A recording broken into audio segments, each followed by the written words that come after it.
그러니까 이제 뭐 대선 결과를 여러 가지 각도에서 이제 볼 수 있는데 그 중에서 이제 좀 중요하다고 보이는 쟁점 중에 하나가 사실 이재명 심상정 이제 후보 단일화 부분이거든요. 사실은 제가 약칭해서 이심 단일화라고 하겠습니다.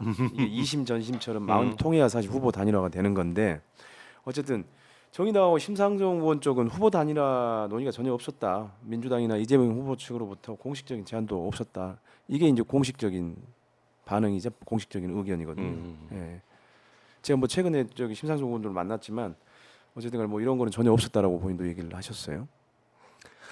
제가 보기에는 없었습니까? 뭐 공식적인 제안은 아마 쉽지 않았을 수도 있어요. 그러니까 이제 그 이전에 그 심상정 후보와 이재명 후보의 단일화에 대한 비공식적 논의나 비공식적 제안은 많이 있었던 걸로 저는 알고 있어요.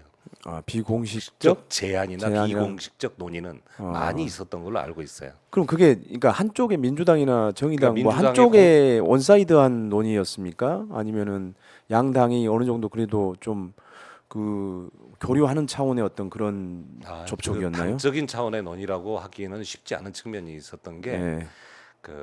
제가 이제 저는 기본적으로 그 이재명 캠프에 결합을 하고 난 뒤로 이재명과 심상정 후보 단일화를 해야 된다라는 입장이에요. 예. 예. 그리고 설령 정의당 안에서 지금 정의당 내부 사정 때문에 심상정 후보가 단일화는 없다라고 얘기하더라도 단일화 시도는 해야 된다라고 저는 얘기를 했던 사람인데 민주당 안에서 저와 제 의견에 동의해 주는 사람들도 꽤 있었고 근데 제 의견에 반대하는 사람들도 꽤 있었어요. 그 반대하는 사람들이 이제 전 어떻게 보면은 정의당에 대한 기본적인 불신을 가지고 있는. 근데 이제 이런 사람들은 좀 반대를 했는데 이재명 후보는 고 이제 노회찬 의원이 살아 계셨을 때도 그렇고 정의당이나 노회찬 의원이나 이런 분들하고 좀 우호적 관계를 조금 맺어왔었던 이런 상대적으로 것들이 우호적이죠. 있었기 때문에 예. 그래서 이제 잘 풀 수 있지 않을까라고 좀 낙관적인 기대를 좀 했던 것 같아요. 그래서 당의 공식적인 논의를 통해서 이건 원래 공식 논의라는 게 이러잖아요. 공식적인 안건으로 왔다가 이게 부결되거나 아니면은 이게 이제 취소돼 버리면은 다음 단계까지 못 하는 경우들이 있기 때문에 그래서 이재명 후보가 비공식적으로 자기 측근들 중에 일부를 통해서 그 의사를 타진하고 계속 이런 작업을 저는 했던 걸로 알고 있어요. 그래서 이제 그거에 대해서 굳이 이 자리에서 이제 누가 움직였다 뭐라고 얘기를 하기는 좀 그런데 그럼 대신에 이제 본격적으로 제가 이제 좀 경험하거나 눈으로 보거나 했던 부분은 이제 그 대선 바로 직전에 2월 달에 그 안철수 후보 단일화 바로 직전에 직전 직후 이때는 이제 저도 이제 봤고 그랬는데 이제 그거를 당 차원에서 공식적으로 제안한다 이런 방식의 접근이라는 것보다는 실제 그동안에 존재했던 물밑 채널을 총가동하고 그다음에 이재명 후보가 아마 12월 달부터인가였을 거예요. 이재명 후보가 개인적으로 심상정 후보한테 직접 전화를 걸려고 시도를 했던 것들이 제가 듣는 것, 내 눈앞에서 한 거는 못 봤지만 제가 그렇게 시도를 했다라는 여러 차례 시도했다라는 얘기를 들었고 정의당에 있는 사람들로부터 공식 회의석상에서 심상정 후보가 전화가 왔었는데 안 받았다 이런 얘기를 예. 했다고 그 얘기를 하셨어요. 예, 예. 그 이재명 얘기를 후보의 전화를 들었어요. 예. 왔는데 안 받았다는 얘기를 저한테도 하셨고 그러면 어쨌든 이제 제가 다시 재차 확인하는 차원에서 이재명 캠프 안에서 이심 단일화에 대한 논의가 있었던 거네요. 있었죠. 예. 그러면 이재명 후보의 생각은 어떻습니까? 그것들을 그 내부의 논의들을 뭐 보고받고 그다음에 뭐 그 논의된 내용들에 대해서 어느 정도 공감하고 뭐 그 진행을 지시하고 뭐 이런 피드백들이 있습니까? 뭐 제가 이재명 후보하고 이렇게 직접 만나서 대화하고 그런 처지가 아니기 때문에 이재명 후보가 그때 어떤 식으로 지시했고 뭐 했고 이런 거는 제가 알 수가 없죠. 그런데 이제 캠프 안에서 누가 이재명 대표의 측근이고 누가 어떤 사람이고 어떻게 한다라는 건 다 아는 네. 거니까. 그래서 그 주변에서 벌어지는 논의나 이런 것들 딱 보면은 이재명 후보의 마음이 어떤 거다라는 걸 알 수가 있죠. 저는 그 후보 단일화 의지가 있었다라고 생각을 있었다. 해요. 있는데 이제 아마 이재명 후보의 딜레마는 그런 거였을 거예요.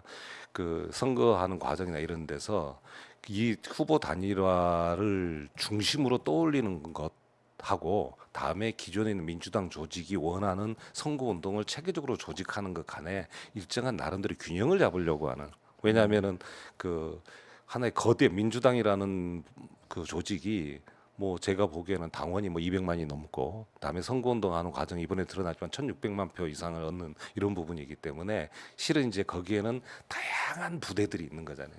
그리고 이견을 가진 여러 부분들이 있고 그래서 이제 그 이 후보 단일화 예를 들면 김동연 후보하고 후보 단일화를 시도하는 것을 둘러싸고 또 내부에 논란이 많고 심상정 후보하고 후보 단일화를 둘러싸는 것도 논란이 많고 막 이러는 것들인데 이 과정에서 아마 이제 추진하는 과정이나 방식을 공식적인 제안을 통해서 할 거냐 아니면은 비공식적인 틀을 통해서 할 거냐 아니면 다른 방식으로 할 거냐 이런 걸 고민을 했을 수는 있는데 저는 의지는 있었는데 그거를 공식적으로 정확하게 뭐 무결 기구나 이런 거를 통해서 이렇게 한 것은 아니다 이렇게 얘기를 드릴 수가 그러니까 있겠네요. 뭐 제가 듣기로는 어쨌든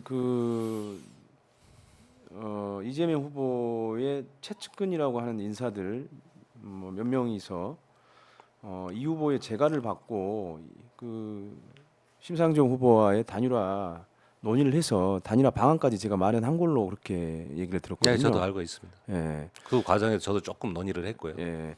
그러면 그 2심 단일화 방안은 뭐였나요? 이제 공개적으로 얘기를 하는 것들은 네. 뭐 어느 정도 이제 범위가 한정돼 있고 그래서 이제 일반적인 제도 개선 그러니까 네. 이제 여기 연동형 유지 네. 그다음에 이제 그 결선 투표제 그다음에 이제 이 다당제가 가능한 정치 교체 그리고 이제 중대선거구 즉 지방선거에서 중대선거구 요소를 확대시키는 것 일단 필요하다면 이제 헌법 개정 이런 얘기들까지 그 제도적인 측면에서는 충분히 많이 얘기가 되었고요. 그리고 이제 정치라는 것은 그런 제도 개선만이 아니라 실질적인 이익이라고 하는 것들도 있는 거니까 그래서 여기까지는 내가 얘기를 할 수 있을 것 같아요. 공식적으로 그 연립 정부라고 얘기를 한다면은 당대당 협상을 통해서 나오는 개념이잖아요. 근데 이제 공식적인 당대당 협상을 통해서 나온 게 아니기 때문에 일단 제안은 연립정부에 준하는 방법으로 그 공동정부를 구성할 가능성을 열어둔다. 그러니까 그 부분이 사실 중요한 부분인데, 그러니까는 그러니까 뭐 민주 진보 연립 정부랄까요? 이름 굳이 붙이자면 뭐 그런 어쨌든간에 연립 정부 그 안을 어쨌든 고민했다는 건데, 그리고 그 고민했다고 한다면은 일종의 이제 그 정의당의 입각, 그다음에 그렇죠. 어쨌든간에 그 권력을 분점하는 방안들이 사실 논의가 이제 구체적으로 논의가 된 걸로 알고 있어요. 예. 저도 이제 들었는데 예. 대신 이제 그게 민주당 안에서도 공식화되기 쉽지가 않은 게 공식화되는 순간 실제 거기에 대해서 이제 반발하는 사람들이 있고 동의를 하지 못하는 후보의 뜻이 있다 하더라도 민주당이라는 조직은 그 후보 한 사람이 마음대로 결정을 하거나 이럴 수 있는 부분들이 아니기 때문에 그래서 이제 후보의 의지는 있고 그리고 그걸 통해서 이제 당선을 이끌어낸다면은 이제 제가 보기에는 정확하게 본다면은 당 내에서 모두가 합의하지 않았다 하더라도 후보의 뜻이 전달되는 방식으로 해서 추진을 하고 그리고 그게 가시화될 때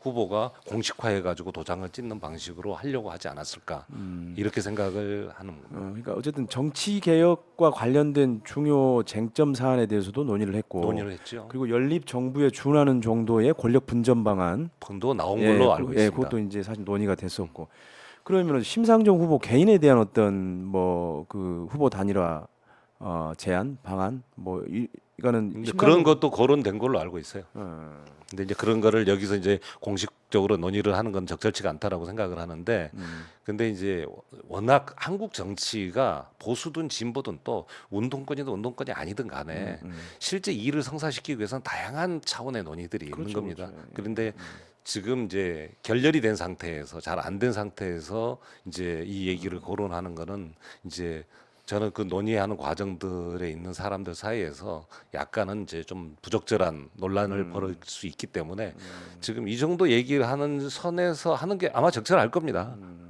근데 그 방안이 그럼 정의당에 전달되긴 된 거예요? 어쨌든 정리된 그 후보 단일화 방안이? 제가 알기로는 전달된 걸로 알고 있어요. 당의 주요 인사들 뭐 전부 다는 아니지만 네. 주요 인사들 적어도 당 지도부의 핵심 인사 3명 이상한테는 전달이 된 걸로 알고 있습니다. 그러면 그 일종의 그쪽에 그 의견 타진이 좀 있었을 것 같은데 그쪽에서는 뭐 거부를 뭐 거부한 한 걸로 건가요? 알고 있어요.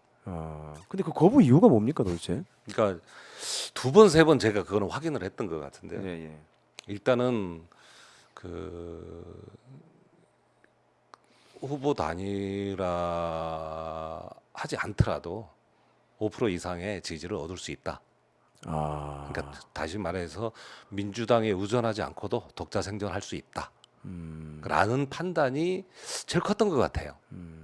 그래서 이제 저는 거기에 대해서 좀 안타까운 느낌이 들었던 게 한국의 양당제가 극한으로 치닫게 됐을 때 그 심지어는 5% 정도의 예를 들면 제3의 후보의 지지조차도 끄집어내는 것이 쉽지가 않은 게 한국 정치판이다.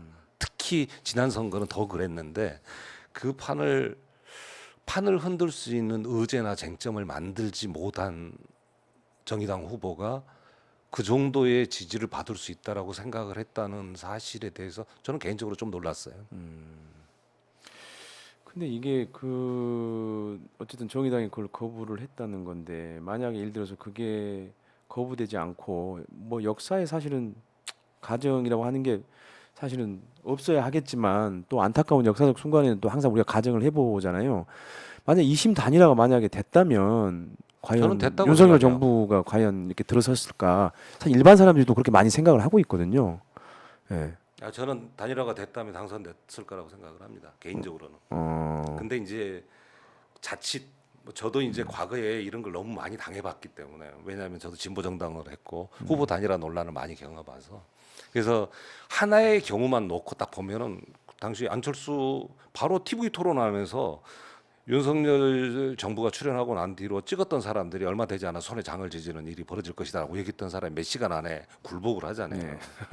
근데 이제 그런 일이 벌어진 상태에서 이제 후보 단일화가 아마 여기에 맞대응한 식으로 이루어졌다면은 이제 이 후보 단일화가 쟁점이 아니라 다른 쟁점으로 넘어갔겠죠. 네. 정치를 아는 사람들 입장에서는 그러면은 이제 다른 쟁점으로 넘어갔다 그러면은 이제 그 다른 쟁점들 중에서 뭐 페미니즘이나 아니면 이대남 이대녀 이런 문제들이 막 이렇게 다른 쟁점이 돼서 이렇게 벌어졌을 거고.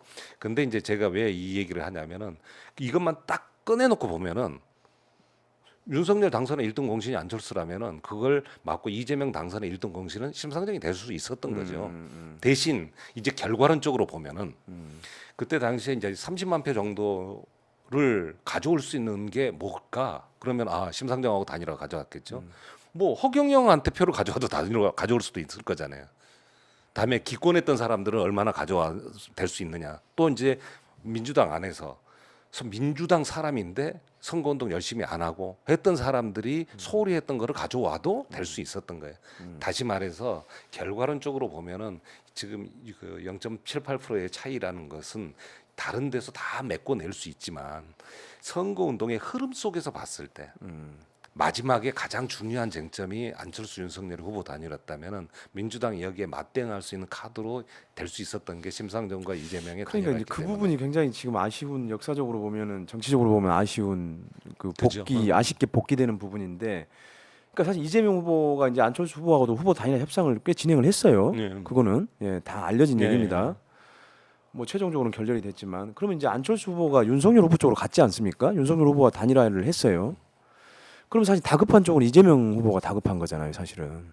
설사 그 전까지는 본인이 아슬아슬하게 이길 거라고 생각을 해서 뭐 그런 걸 안 했다고 치지만 이제 그 안철수하고 윤석열이 후보 단일화를 했다고 한다면 다급해진 상황에서 이재명 후보가 공식적으로 단일화 제안을 할 수도 있는 거잖아요, 사실은. 검토를 했어야 되는 거고.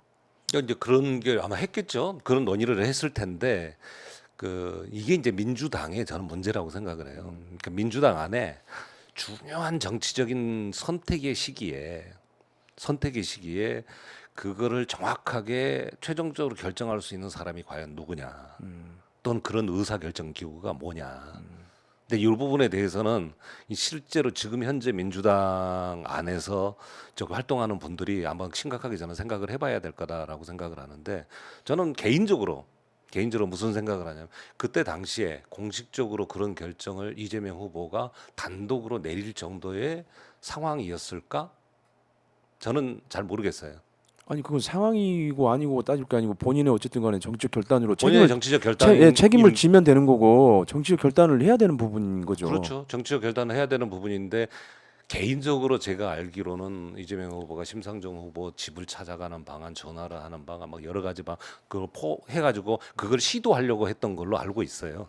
그걸 하는데 그것과 별개로, 그러니까 그런 거는 충분히 할 수 있는 건데 방금 이제 말씀하셨던 것처럼 민주당이란 조직의 공식적 결정으로. 근데 실은요.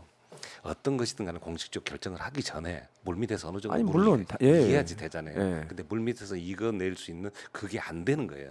그 소통이 단절되는 거.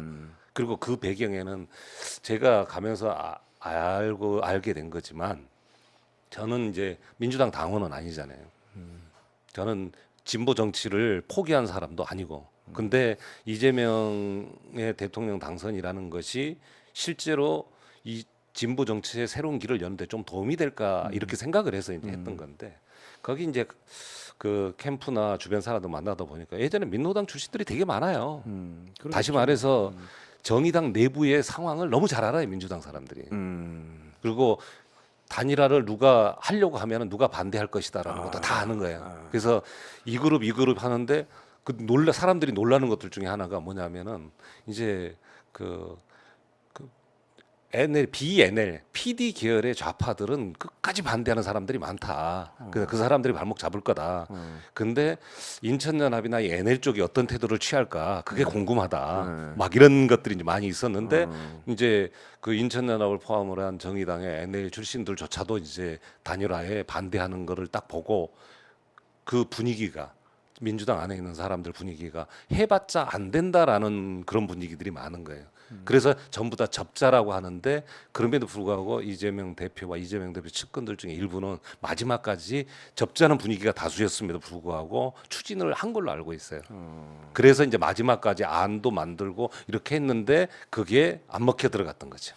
근데 사실 이제 심상정 후보가 사실 이렇게 이제 질 경우에는 본인이 마치 대선 패배의 원인을 제공한 주요 원인을 제공한 사람처럼 돼버릴 수가 있잖아요, 사실. 그러니까. 그러니까 이제 거기에 반대되는 알리바이를 위해서라도 설사 결렬되더라도 선제적으로 후보 단일화를 제안했더라면 사실 지금 그 어마어마하게 대선 패배의 책임자처럼 비난을 받고 계시는데 사실 거기로부터 자유로울 수 있고 아니 내가 단일화 제안했는데 이재명 후보가 거부했지 않냐라고 얘기할 수 있는 거잖아요. 그렇죠.